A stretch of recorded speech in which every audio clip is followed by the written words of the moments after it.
Good morning, sir. I am Remark Oy, Bachelor of Science in Marine Engineering. My section is Stream-D. So what is the importance of OSH and PADAMS in your program? Occupation Safety and Health, or OSH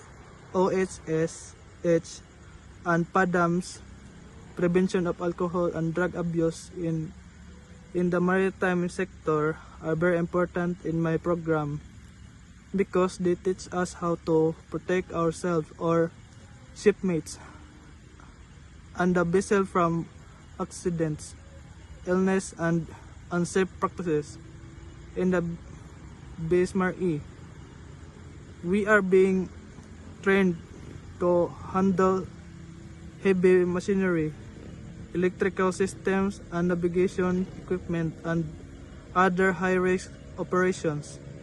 Without strong knowledge of safety and discipline, one mistake could lead to injury, damage to ship, or even loss of life. OSH makes sure we develop safe working habits, while PADAMS ensures remain physically and mentally fit, free from alcohol and drugs, which vital for a safety and efficient maritime operation. How will this course or subject help you fulfill your dream of becoming a successful seafarer? This course will help me become a successful seafarer by preparing me to face the challenge of shipboard life with the right mindset and discipline. OSH and PADAMS remind me that safety is always the top priority at sea. They will help me build responsibility, professionalism, and resilience, qualities that every seafarer must have.